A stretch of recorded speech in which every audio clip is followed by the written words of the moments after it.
এখানে বস মা। এ বসবে মানে? এ কে? কে মানে? এইটাই তো আমার মেয়ে। আমি তো ভাবছি এই মেয়েটা। আব্বা, আমি এই মেয়েকে বিয়ে করতে পারবো না। এ তো আমার মার বয়সের। এই তুই কি বললি? আমার মেয়ে তোর মার বয়সের? তোর কিছু বলি রে? আব্বা আমাকে মেরে ফেললো গো, তুমি আমাকে বাঁচাও গো। তাই না আমার ছেলেকে? ও তো ঠিকই বলেছে, আপনার মেয়ে তো আমার বড় বয়সে। এই খাসি তবু কথা খুঁজছি নাকি? তা আমার মেয়ে সাথে তুলনা করছি। আব্বা আব্বা তুমি ওদেরকে ছেড়ে দাও। ও বোন, তুমি আমাকে বাঁচাও, নাহলে মেরে ফেলবে। এই বোন বলছি মানে? একটু আগে তুই বললি আমার মার বয়সের। ডাক মা বলি। মা, বাঁচাও। এই ওঠ, তুই আমার মেয়ের যোগ্য না। তা তোর সাথে আমার মেয়ের বিয়ের প্রস্তাব কেন দিয়েছি জানিস? আমার মেয়ে অনেক দূর পড়াশোনা করেছে, চাকরির আশায় থেকে থেকে একটু বয়স হয়ে গেছে। ওই কারণে তোর মতন অপদার্থ ছেলের সাথে আমার মেয়ের বিয়ে দিতে চাইছিলাম। এখন আর তোর মতো অমানুষের সাথে আমার মেয়ের বিয়ে দিতে পারবো না। বেরা আমার বাড়ি থেকে।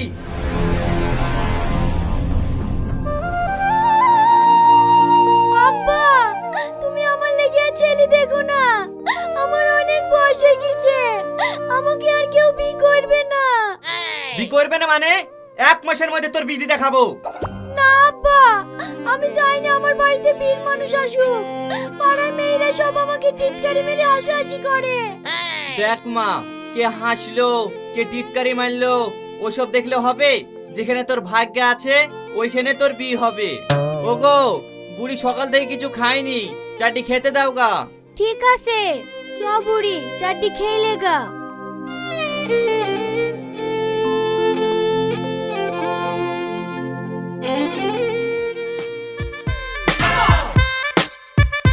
বাড়িতে কেউ আছেন? কি ব্যাপার ঘটক মশাই, আপনি? আমি বিয়ের প্রস্তাব নিয়েছি, একটা ভালো পাত্র আছে, আপনার মেয়ের সাথে দারুণ মানাবে। তুমি তো বলছো খুব মানাবে, কিন্তু যে আমার মেয়েটাকে বিয়ে করবে সেই ছেলেটা কি আমার মেয়ের বয়স দেখে মেনে নিতে পারবে? ওই বয়সটা একটু প্রবলেম। আপনি জানেন তো আমার মেয়ের বয়সের প্রবলেম, তাহলে কেন আপনি বিয়ের প্রস্তাব নিয়ে আমাদের বাড়িতে আসেন?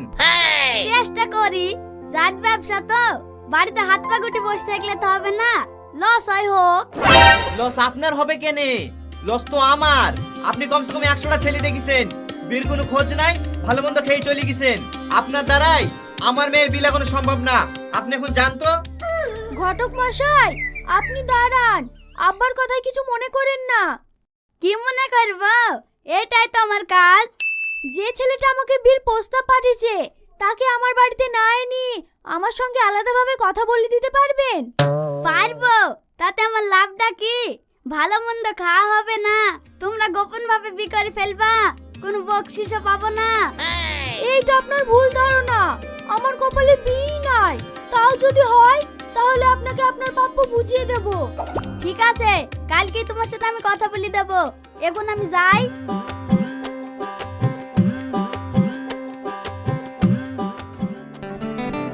এই মেয়ে, এই দেখো ছেলে সঙ্গে করে নিয়ে এসেছি, তোমরা কথা বলো। ঠিক আছে আপনি যান, বসো।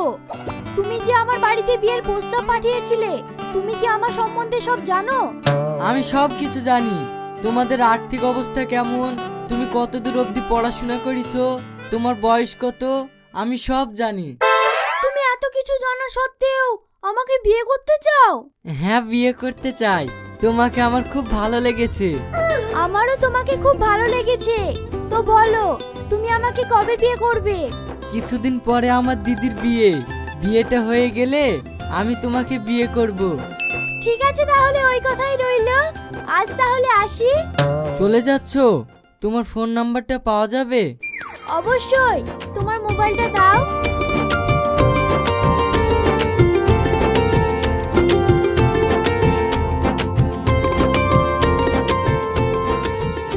হ্যালো, কেমন আছো? আমি ভালো নাই। তুমি সকাল থেকে একবারও ফোন করোনি কেন? তুমি কি জানো না তোমার সঙ্গে কথা না বলে আমি একটু থাকতে পারি না? আমিও তাই গো, তোমার সঙ্গে কথা না বলে থাকতে পারি না। আজ সকালে জরুরি কাজ ছিল বলে তোমাকে কল করতে পারিনি।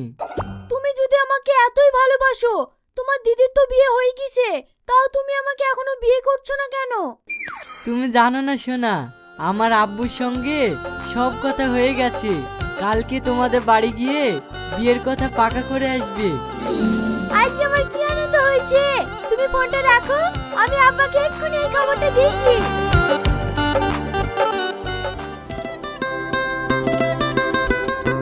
দেখেন ভাই, ছেলে মেয়ে দুজন দুজনকে যখন পছন্দ করে আমাদের আপত্তি করে কোনো লাভ নাই। আমাদের কর্তব্য দুজনের চার হাত এক করে দিয়া। আপনার কোনো আপত্তি নাই তো? আপত্তি থাকবে কেন?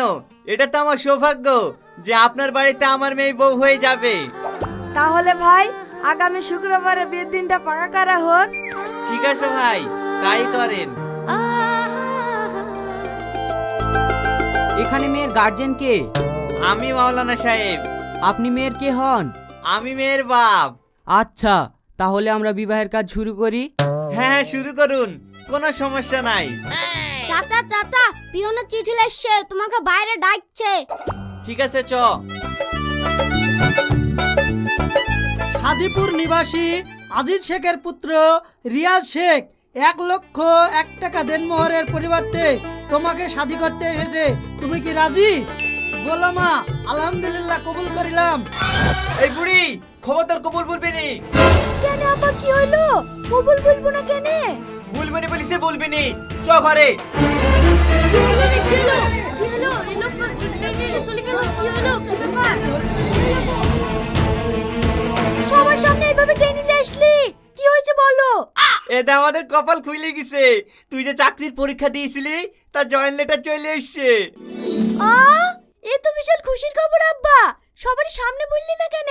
তাহলে তোমার জামাই আনন্দ পাইতো। জামাইকে আনন্দ দেওয়ার লেগে তোকে ঘরে ডেকে আসিনি। ওই ছেলের সাথে বি আমি দেব না। তোর চাকরি হয়ে গেছে, ওর থেকে ভালো ছেলের সাথে তোর বি দেবো। আব্বা, তুমি আর কি বলছো? আমি ওকে ভালোবাসি। তোর ভালোবাসা ভালোবাসা ভাই সমান সমানে। এতদিন ও তোর যোগ্য ছিল, এখন তুই চাকরি পেয়ে গেছি, ও তোর অযোগ্য। না না আব্বা, আমি ওকে খুব ভালোবাসি। আমি ওকেই বিয়ে করব। আবার আমার মুখের উপর কথা। বি দেবো না বলিস তো দেবো না। থাক ঘরে বন্দি হই। আব্বা, তোমাকে অনুরোধ করে বলছি, তুমি দরজা খুলে দাও। তুমি এরকম কাজ করো না আব্বা।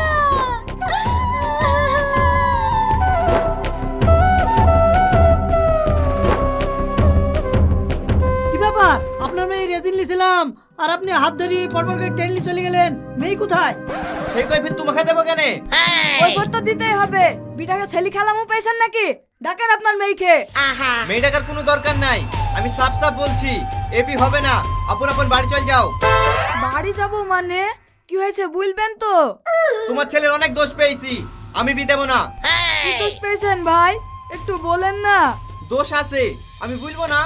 আমার ছেলের কি দোষ আছে আপনাকে বলতেই হবে, না হলে আপনার বাড়ি থেকে আমরা যাব না। একটাই দোষ, আমার মেয়ে চাকরি পেয়েছে, তাই তোমার ছেলের সাথে আমার মেয়ের বিয়ে দেবো না। হ্যাঁ, সামান্য চাকরির জন্য আমার ছেলের সঙ্গে আপনার মেয়ের বিয়ে দেবেন না বলছেন? আপনি জানেন আমার ছেলে কি? আমার ছেলে হলো। থাক আব্বা, আর বলতে হবে না। আপনাকে অনুরোধ করে বলছি, আপনার মেয়েকে একবার ডাকবেন। জাস্ট একবার কথা বলি চলে যাব। মেয়েটা আমাকে ডাইরেক্ট বলে দিয়েছে ও তোমাকে বিয়ে করবে না। তুমি এখন যাও তো। ঠিক আছে, চলো আব্বা।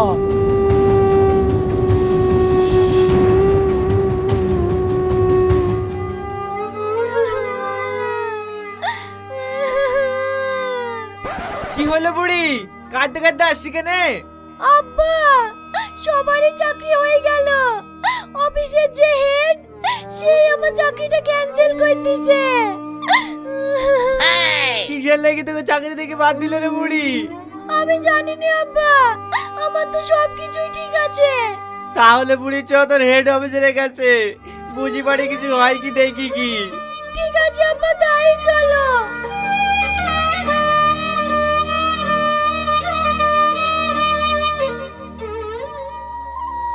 আসবো স্যার। Yes, coming. স্যার, আপনি একটু দয়া করুন। সবাই চাকরি পেয়ে গেল, আমার মেয়ে কেন বাদ পড়লো? কি ব্যাপার রিয়াজ, তুমি? এই রিয়াজ নয়, স্যার বলুন। Stand up.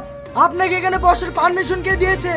আমি জানি আমার উপরে তোমার অনেক রাগ অভিমান আছে, কিন্তু তুমি বিশ্বাস করো, আমি তোমাকে অনেক জায়গায় খুঁজেছি, অনেকবার ফোনে ট্রাই করেছি, কিন্তু আমি তোমাকে কোথাও খুঁজে পাইনি।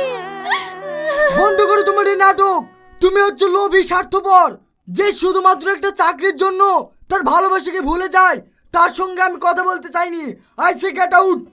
বাপ, তুমি আমার মেয়েকে দূর দূর করে তাড়িয়ে দিও না। আমার মেয়ের কোনো দোষ নাই, সব দোষ আমার। আমি সত্যি বলছি, ও তোমাকে খুব ভালোবাসে, এখনো তোমার জন্য কাঁদে। আমি চাকরির অহংকারে অন্ধ হয়ে গেছিলাম, তুমি আমাকে ক্ষমা করে দাও। ওঠেন, আমি আপনাকে ক্ষমা করে দিয়েছি। আপনি যে নিজের ভুলটা বুঝতে পেরেছেন, এটাই অনেক। দেখেন, চাকরি পেলে কাউকে ছোট মনে করবেন না, সবাই সমান। তুমি ঠিকই বলেছো বাপ। তাই আপনাদের উদ্দেশ্যে বলছি, অহংকারী হলো মানুষের পতন। তাই আপনারা কেউ অহংকার দেখাবেন না। এসো বাপ, তোমাদের দুই হাত আমি এক করে দিই।